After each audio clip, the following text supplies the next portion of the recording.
Braća Grimm, Crvenkapica. Bila jednom jedna djevojčica, dobra i umiljata, draga svima, a svojoj baki najdraža. Baka je još dok je bila sasvim mala napravila kapicu od crvenog platna. Djevojčica ju je od radosti i ljubavi stalno nosila, pa su je prozvali Crvenkapicom. Crvenkapica je sa majkom živjela u kućici pored velike šume, a na drugom kraju šume, u maloj usamljenoj kući, stanovala je baka. Jednog jutra majka reče Crvenkapici da se baka razboljela i da leži sama. Samo li je da joj odnese košaricu sa hranom i popriča sa njom. Reklo je da bude dobra i da nipošto ne skreće s puta u šumi. Crvenkapica je poslušala i s košarom krenu na put prema baki. U šumi je bilo svjetlo i mirno, a do bakine kuće daleko. Odjedanput pred Crvenkapicu stupi vuk. Djevojčica nije znala da je to zla, opasna zvijer, pa mu bez imalo straha odvrati pozdrav. Kuda ideš tako rano? Umiljato ju upita vuk. Idem baki, odgovori Crvenkapica. A što to nosiš u košarici? Raspitivao se vuk.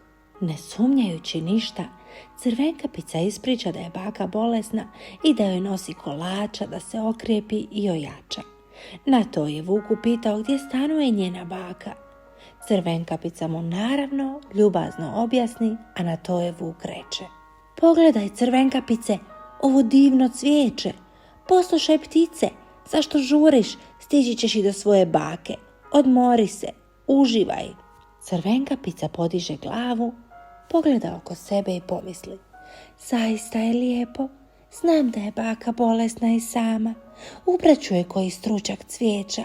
Neka se raduje, neka i njoj bude mirisno i radosno. A još je i rano, pa mogu se i malo zadržati. I Crvenkapica, zaboravljajući na obećanje koje je dala majci, odskakuta sa staze u šumu i počne brati cvijeće.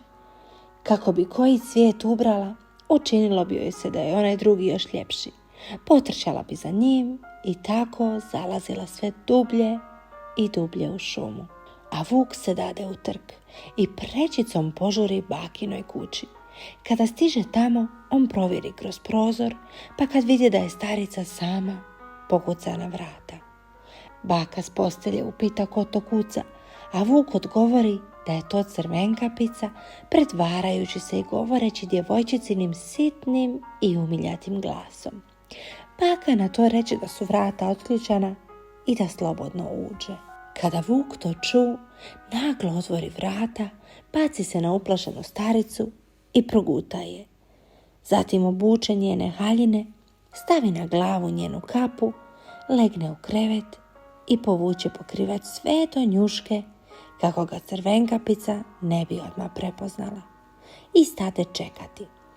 A Crvenkapica je trčala za cvijećem i kada ga je nabrala toliko da gotovo više nije mogla nositi, sjeti se bake i krene prema njenoj kući. Šuma je bivala sve gušća. Korijenje drveća smetalo je nozi da ide brže. Nestade i sunčeve svjetlosti. Ptice zašutješe. Crvenkapica osjeti da strah i nemir uđeše u njeno malo tijelo. Kada napokon izbi pred bakinu kućicu, začudi se otvorenim vratima. Crvenkapica je dozivala svoju baku, a kada je prišla vratima, primijeti da baka leži u svom krevetu. Crvenkapica još nije znala da je to oholi, zli vuk napravio svoju zamku. Pred njom je ležala baka sa kapicom navučenom duboko na lice i njen izgled uplaši djevojčicu. Jao, bakice, uzviknu Crvenkapica, zašto imaš tako velike uši? Da te bolje čujem, odvrati vuk. Ali zašto imaš tako velike oči? Upita Crvenkapica opet. Da te bolje vidim. A zašto imaš tako dugačke ruke? Da te lakše zgrabim, odvrati vuk zlobno. A zašto su ti, bakice, tako velika usta? Da te lakše progutam, uzviknu vuk, skoči iz postelje i proguta malu Crvenkapicu. Sit i zadovoljan, Vuk leže opet u bakinu postelju. Spavao je i glasno hrkao. Pored bakine kuće baš u tom trenutku prolazio je lovac.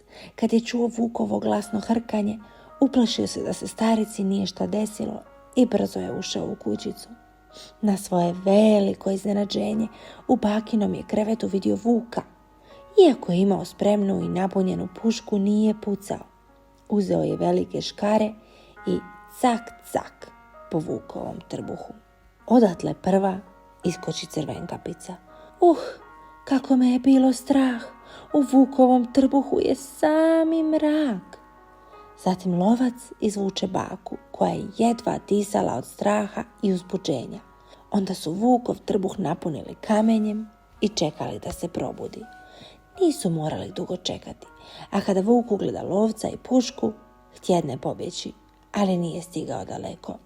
Čim je zakoračio van kuće, kamenje ga povuče naprijed i on se zakotrlja niz strmicu jaučući. Baka i lovac su se glasno smijali Vukovoj trapavosti, a Crvenkapica je razmišljala.